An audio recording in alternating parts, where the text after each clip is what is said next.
Assalamualaikum. Awak yang tengok video ni mungkin ada pernah alami macam kerap ataupun selalu mimpi arwah. Tak kisahlah arwah ayah, arwah mak, arwah adik-beradik yang dah meninggal kan. Tapi kadang kita tertanya-tanya, kita mimpi arwah ni, dalam mimpi tu arwah macam ni, macam ni. So, kita nak tafsirkan mimpi tu. Kita nak tahu maksud apa, maksud arwah tu dalam mimpi tu. Apa dia cuba nak sampaikan. So, kita cuba cari, kita cari kat YouTube, kita cari ceramah ustaz, ustazah, maksud mimpi-mimpi tu. Kadang kita jumpa, kadang kita tak jumpa. Apa yang Fiza alami, Fiza boleh share sikit? Macam Fiza alami sebelum ni kan, dah banyak kali dah untuk arwah ayah. Kalau teringat dia je ataupun mimpi dia je, kadang dalam mimpi tu dia senyum. Tapi lepas tu teringat kita jadi sedih.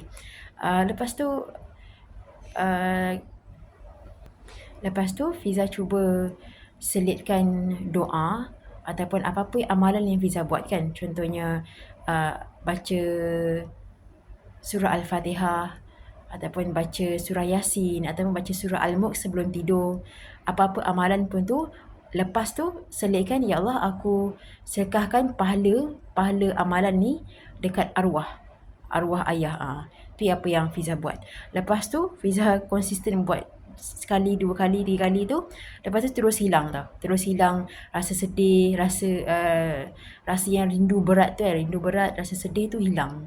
Maksudnya sebenarnya kalau kita teringat dekat arwah ataupun kita mimpi arwah, mungkin dia ada cuba nak sampaikan, tapi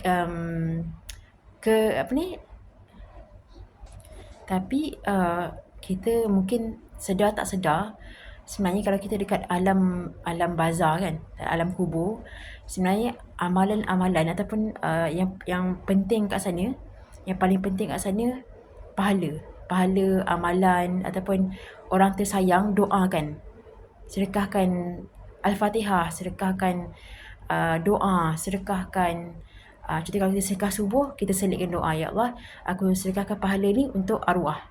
Dekat sana automatik dia macam harta.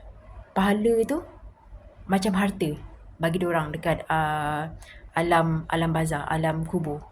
Kalau kita kat dunia ni, yang penting duit kan, duit, makan, minum. Dekat sana yang penting pahala. Siapa yang tengah rindu berat, tengah mimpi, banyak kali mimpi arwah, boleh cubakan amal ni lah. Selitkan doa dekat semua amalan kita, insyaAllah.